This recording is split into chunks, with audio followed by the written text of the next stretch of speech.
welcome back, viewers. We're going to join David again now, and he's actually going to show us how he actually prepares the paint or the glazing methods that he uses to actually go onto. But you've got those little ceramic dishes there, mate.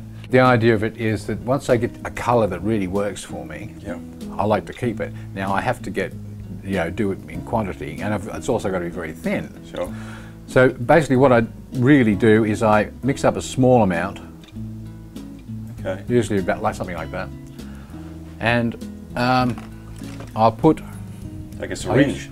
Yeah, actually I keep these handy because I can measure just how much water I want to go in there. Oh, okay. Okay. That's really precise then, isn't it? Well, it's as precise as you can get it, but yeah, you see that, and I just have to work it pretty much.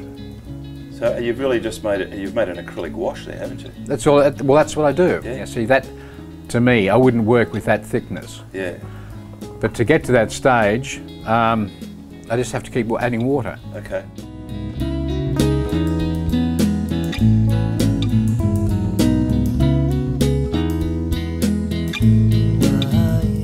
But that just gives you some idea. I like to have the least amount of colour and build it up from there, because that's where the excitement comes. How do you keep that from going off then? The last thing you want to do is dry it out once you've prepared it all.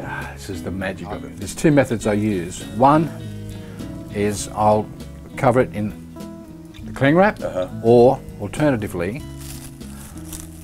and this way, if I want to keep it, if I'm happy with that, and if I want to do a series, or I'll do another painting using that colour, yeah, I'll go back to these. These are blunt, by the way. These are blunt needles. Like you get them from a chemist. I'll just draw it up.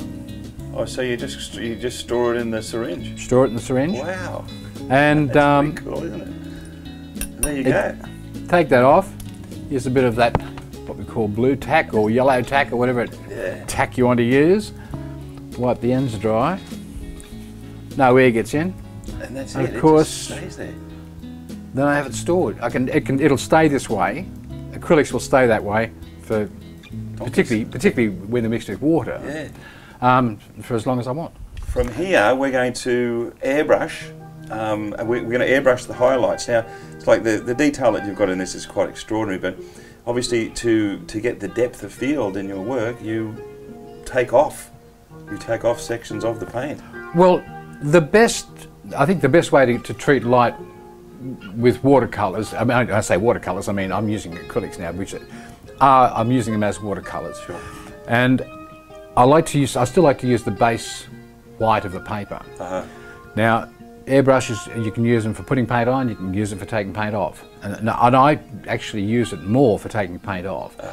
And particularly with Atelier, the thing I like about it is that I can leave it for 3 or 4 days, which I've done here. Right? This I did more than 3 days ago. Okay. Now, ordinarily, this is the trouble I had originally with acrylics years ago, and I've of course come back to them. Of course, I wasn't able to get back into it and get to the paper. Sure. Now I can, sure, and I can get this. I can still go back to the paper and use that as my reflection. But that's what the interactive does. That's why it's amazing. You can actually get the colour back. I use airbrushes probably differently than most people, because I tend to use the airbrush to take paint off rather than put it on. Well, I mean, in saying that, because I'm sure that the viewers really want to see you at work. Okay. Let's go about the process of you working on one of these areas, because the detail when you look at this, viewers, is quite amazing. But let's work on one of these areas, and let's just show them how you actually manipulate and manufacture the end result.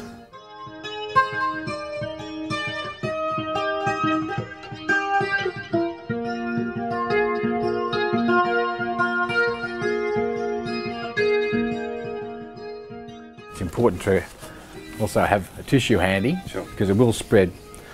And this is really this is how I do it. Okay. So remember, I want to get that back to that base colour, the base white. You can see it's coming off gradually there.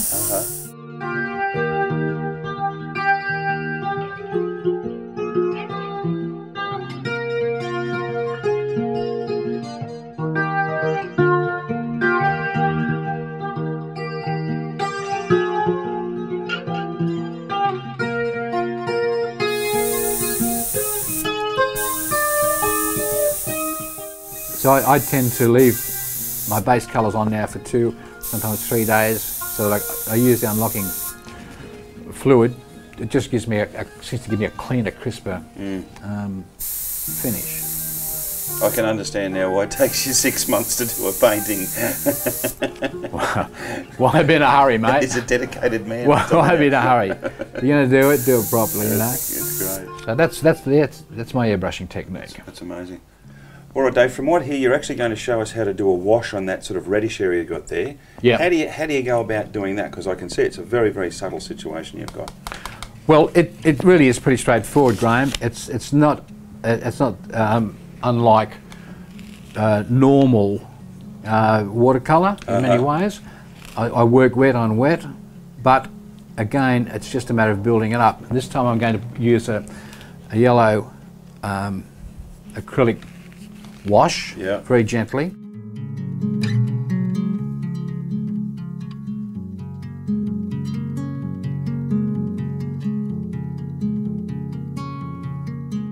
Let's get a bit more of the atelier from here. Okay. Mix it into this bowl, which I've already used this morning, and I use very, very little water, and I don't really care at this stage whether it's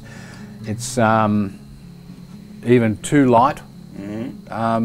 It's a wash. It just helps me gauge, and I might glaze over this area 10 different times over the period of time, but it just helps me build up very slowly an undertone.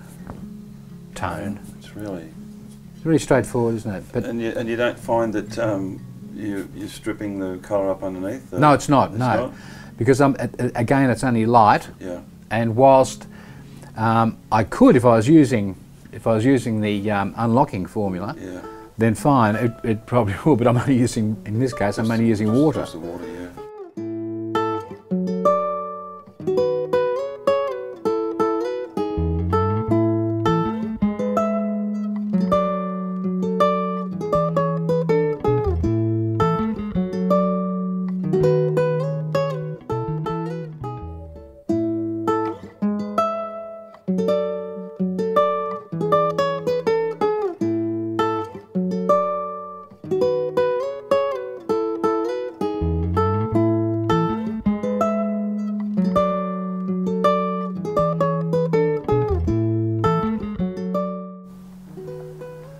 Okay, viewers, well, while Dave's still proceeding with his washes there, we'll cut away to another commercial break, and we'll see you when we get back.